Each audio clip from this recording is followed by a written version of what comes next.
Hello வணக்கம், இது உங்கள் சிவி ஜோன். எல்லாரும் எப்படி இருக்கீங்க? இன்னைக்கு பற்றின ஒரு பயங்கரமான சூப்பரான தரமான அப்டேட் வந்திருக்கு. அதாவது இந்த வாரம் முழுக்க இந்த பெஸ்ட்டு பர்ஃபார்மன்ஸ் அப்படின்ற விஷயங்கள் ஒரு பயங்கரமான ஒரு பிளேயத்தை ஏற்படுத்தும். ஏன் அப்படின்னா அடுத்த வாரம் அவங்களுக்குள்ள தான் ஒருத்தர் கேப்டனாக வருவார். அந்த மாதிரி தான் போன வாரம் வந்துட்டு ஜாக்லின், விஜய் விஷால், முத்துக்குமரன் சூப்பராக வந்தாங்க. ஃபர்ஸ்ட் டைம் ஜாக்லின் வந்தாங்க. பட் பிக் பாஸ் ஒரு அதிரடியாக ஒரு கேமை ட்விஸ்டிங்காக கொடுத்து அந்த உள்ளே இருக்கிற கண்டஸ்டன்ஸ்க்கு யாருக்கு மேலே அதிகமான சப்போர்ட் இருக்குன்ற மாதிரி கொடுத்து முத்துக்குமரனை ஃபஸ்ட்டு தோக்க வச்சு அதுக்கப்புறம் ஜாக்லின் அவங்களோட வியூகத்தால் தோற்று போனாங்க. இல்லைனா யாரோ ஒருத்தர் வந்திருப்பாங்க. விஜய் விஷால் வந்திருக்கவே வாய்ப்பே இல்லை. சரி, இப்போ பார்த்தீங்கன்னா அதுக்கு உண்டான விஷயங்கள் வந்தாச்சு. பெஸ்ட் பர்ஃபார்மன்ஸ் வந்தாச்சு. அந்த டீட்டெயில் அதில் யார் யார் வந்திருக்காங்கன்னா, நேற்று ஒரு இடத்துல முத்துக்குமரன் நிறைய இடங்களில் ஒரு சூப்பரான ஒரு கேம் கொடுத்துருப்பார். என்னென்னா, அவங்கள அறியாமல் அவங்க மனசுக்குள்ளே இப்போ நான் தான் முத்துக்குமரன், நீ தான் பெஸ்ட்டு பிளேயரில் என்ன தான் சொல்லணுன்ற மாதிரி டாப் 5 யார் சொல்லியிருப்பார். அது இல்லாமல் அவரோட கேம் வேறு மாதிரி இருந்துச்சு. எத்திக்கல் வேலை இருந்துச்சு. அதுதான் ரொம்ப முக்கியம். யாரையும் ஹர்ட் பண்ணல அவர். ஆனால் அவர் நிறைய பேர் ஹர்ட் பண்ணாங்க. ஸ்போர்ட்ஸ்மேன்ஷிப்பாக யார்கிட்ட எதுவுமே குறை சொல்லுவார். அதுதான் ஒரு தனித்திறமையான ஒரு விஷயம்.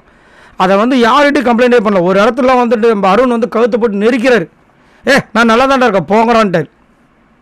இதுக்கு மேலே என்ன வேணும் ஒரு நல்ல ஒரு ஸ்போர்ட்ஸ்மேன்ஷிப்புக்கு? அதே மாதிரி நேற்று அந்த டாஸ்க்லேயும் பார்த்திங்கன்னா அசால்ட்டு பண்ணி பயங்கரமாக பண்ணார். ஸோ முத்துக்குமரன் வந்திருக்காங்க. ரெண்டாவது தான் பார்த்திங்கன்னா பவித்ரா வந்திருக்காங்க. பவித்ரா ஓகே, 3வது நாள் நல்ல டஃப்பு கொடுத்தாங்க, இல்லைன்னு நான் சொல்லவே கிடையாது. ஆனால் இவங்கள விட சூப்பராக மஞ்சரி பயங்கரமான ஒரு திறமையை கொடுத்தாங்க. தீபக்கும் அவரால் என்ன முடியுமோ அதை கொடுத்தாரு. அதுக்கப்புறம் ப்ளஸ் ஆர் மைனஸ் அதை நீங்கள் தவிர்த்து பார்த்தீங்கன்னா பவித்ரா விட அதிகப்படியாக அன்ஷிதா கொடுத்தாங்க.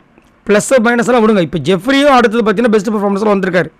இந்த 3 பேர் தான், அதாவது முத்துக்குமரன், பவித்ரா, ஜெஃப்ரி உள்ளே வந்த டைமில் ஏன் அன்ஷிதா வரலன்னா என்னுடைய கேள்வி. ஏன் இப்படி இருக்கீங்க? பவித்ரா உள்ளே போட்டிருக்கீங்க. என்னத்தை சொல்ல? அப்போ மஞ்சரி அப்போ என்ன எதுவுமே பண்ணலையா? தீபக் எதுவுமே பண்ணலையா? என்னமோ போப்பா. லாஸ்ட் வரைக்கும் இருந்திருக்காங்க. லாஸ்ட் வரைக்கும் வந்தவங்க பெஸ்ட்டாக பர்ஃபார்மன்ஸ் பண்ணதுனால தான் அவங்களால நினச்சி நிற்க முடிஞ்சுது. எல்லோ டீமில் நீங்கள் யாரையுமே சொல்லலை. ஏன்னா அவங்களுக்கு வின் பண்ணதுக்கு முக்கிய ரீசனே ப்ளூ டீம் தான். இப்போ ப்ளூ டீமில் இருக்கவங்க தானே மெயினாக அங்கே வந்திருக்கணும். ஆனால் ஜெஃப்ரி டீமில் இருக்கவங்க மெயினாக வந்திருக்காங்க. கொடுமையை பாருங்கள். சரி, நீங்கள் உங்களோட கருத்தை சொல்லுங்கள். இப்போது இவங்க 3 பேர் தான் அடுத்த வாரம் கேப்டன்ஷிப்புக்கு போட்டியிட போகிறாங்க.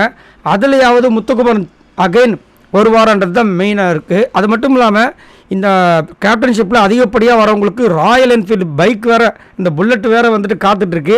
அதை யார் வாங்க போகிறாங்கன்ற விஷயங்கள் தெரியல. இதில் பார்த்தீங்கன்னா அதிகப்படியாக நம்ம இப்போ முத்துக்குமரனுக்கு இருக்குது. ஏற்கனவே அவர் ஆல்ரெடி ஒரு கேப்டன் ஆகிட்டார். இப்போ 2வது ஒரு வாட்டி அவர் கேப்டன் ஆகிட்டார் அப்படின்னா வேறு யாரும் ஆகிறதுக்கு வாய்ப்பு ரொம்ப ரொம்ப கம்மி. ஏன்னா திரும்ப டாஸ்கில் அவங்க வின் பண்ணி அவங்க திரும்ப ஒரு கேப்டன்ஷிப் டாஸ்க் பெஸ்ட்டு பர்ஃபார்மன்ஸ் வரணும். அதுக்கப்புறமா தான் அவங்க அதெல்லாம் ரொம்ப டஃப்பு. ஸோ இதில் அதே மாதிரி ஜெஃப்ரியும் ஒரு ஆல்ரெடி கேப்டனாக இருக்கார். இவருக்குமே அந்த ஒரு வாய்ப்பு இருக்குது.